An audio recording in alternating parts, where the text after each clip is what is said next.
Well, the mission of this project really is to provide undergraduate students, tribal college students, an opportunity to engage in geospatial activities and learn about GIS, remote sensing, but also to apply those to a very real issue that is impacting Indian country, that being climate change.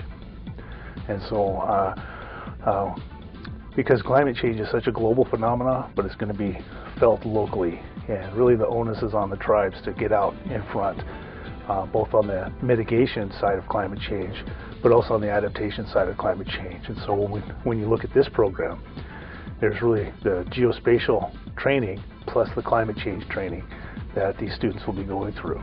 Well, the goal of the program is a couple of things. First of all, it's to help build infrastructure in tribal colleges, science infrastructure.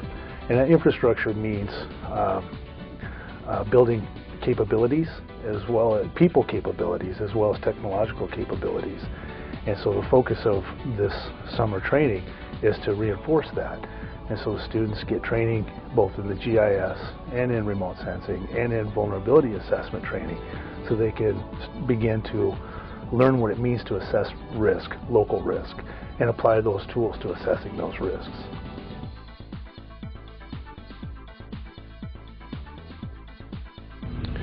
Well, one of the dreams when you heard the word NASA means something big in your life.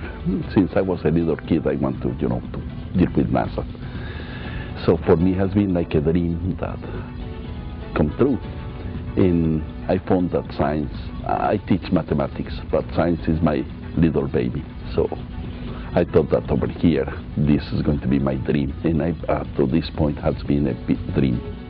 It's a way to hone my skills in one way, because I worked with GIS and remote sensing back when I was working on my dissertation, but there's been all of these generations of new software and new kind of technology since then, so I'm going to kind of revamp my skills in that area, and so that'll help me then pass that on to the students I teach. This program allowed me to reach out to more reservations and more Native American people.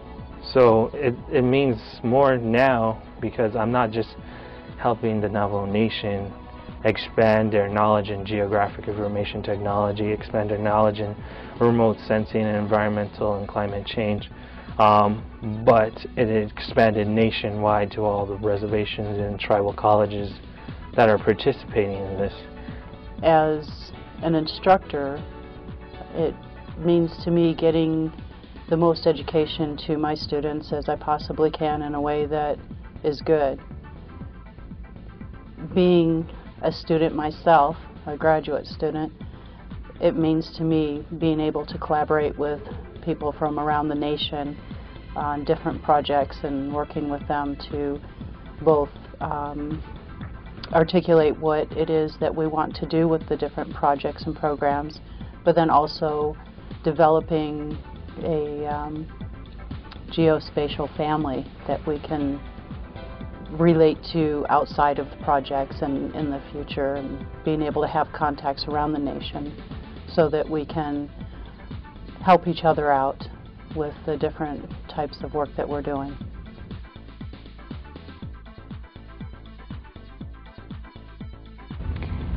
Well, last year when I was in Oregon, I had an internship with the BLM in Oregon, and I really saw the power that maps convey when communicating to different organizations.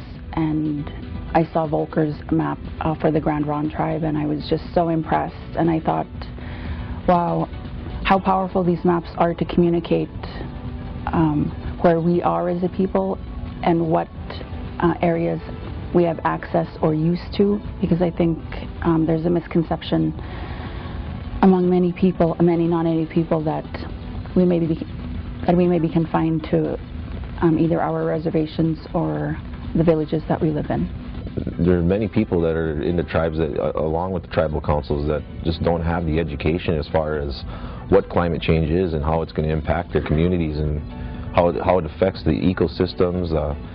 It takes people to go out and bring this kind of knowledge back to their tribes so that they have that opportunity to understand what exactly how how climate change is impacting them and affecting their surrounding communities, habitats.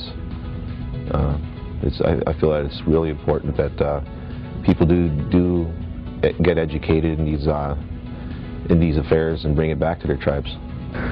The project overall has a couple of really good impacts in that, one, it's building up a resource base of expertise that the students can bring back to their home areas, and with more people at tribal schools and on reservations being able to use GIS and having training in remote sensing, there is a whole range of applications that they're going to be able to develop on their own.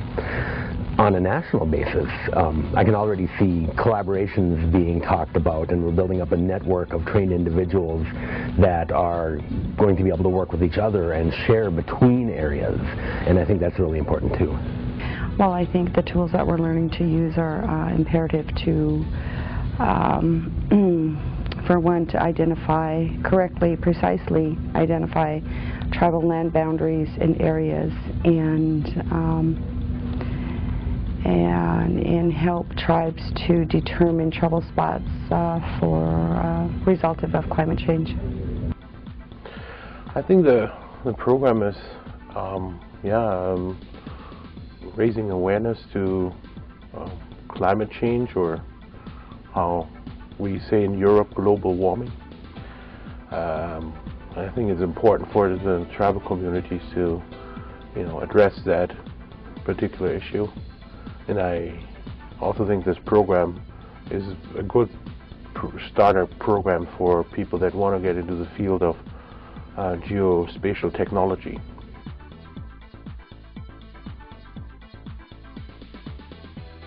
So I'm going to be studying these 15 sites, and they're on a downgrade of where there's uranium mines, and there's a downgrade, and then there are like water wells, water sources, and about 12 residents who live in that area. And I want to kind of like correlate on how maybe these people and these water sources are being affected by uranium mines that are uphill. Yeah.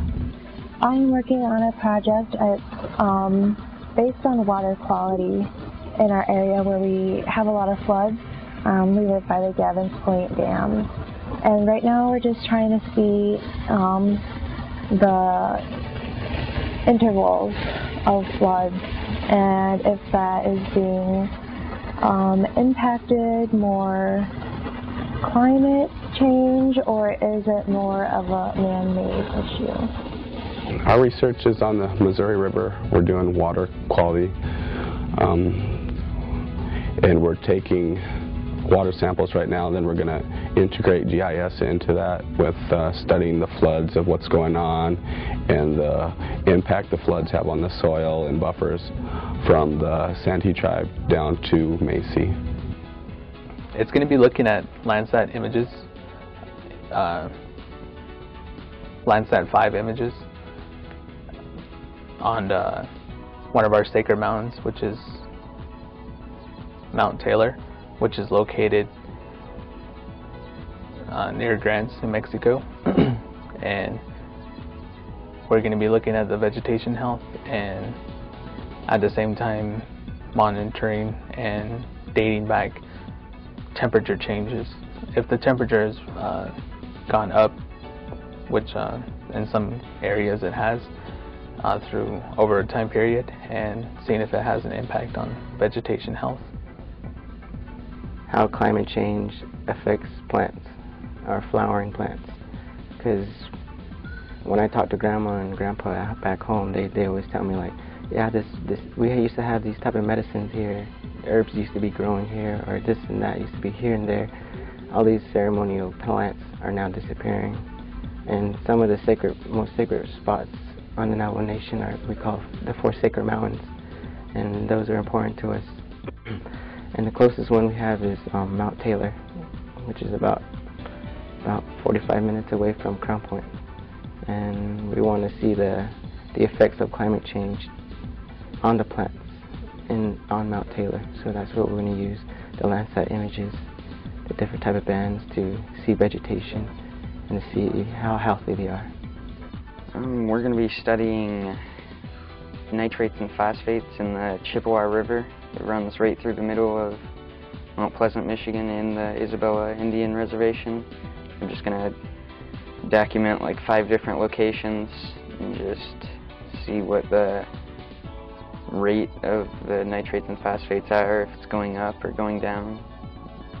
And if it's going up, try to figure out some way to maybe slow it down or stop it. I am working on getting to know how my tribe sustained our forest throughout the years and how they're doing it now, and hopefully trying to relate that to climate change, maybe like how they change it throughout the years based on the climate. And my research project is about climate change and the impact it has onto the Washoe people, and I would like to illustrate the possible link that climate change has had to the loss of language and culture in hopes of revitalizing language and culture of the Washoe people. Well, my research project has to do with collecting tornado data with a site called SVRGIS. It was developed by Brian Smith of Ball State University. And what it is you can go in and collect all the data and use it to determine patterns with tornadoes within areas or a geographic theme on the earth anywhere in the United States. And what we're doing is we can manipulate the data and try to develop some type of patterns about what's going on with climate change.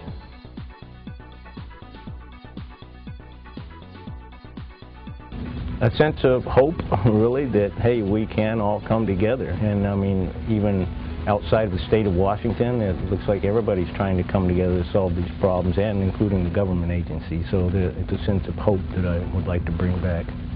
Well, the training program here will really help prepare our students for using some of the new software tools and mapping tools. We have some very old maps, War Department maps out of the 1800s and other maps out of the early 1900s. And our students will be able to digitize those and look for changes in water, not only the waterways where the water goes, but the lakes and whether they're growing or shrinking. The Landsat information can hopefully help us find out whether the ice melts earlier in the year, is melting later in the year, and possible changes in any of the lakes that could affect how well the wild rice or monoman grows. If I can get a basic knowledge of how the GIS works, my main goal is to get the youth interested. They are the future, you know, and there are not a lot of Native Americans in the science field.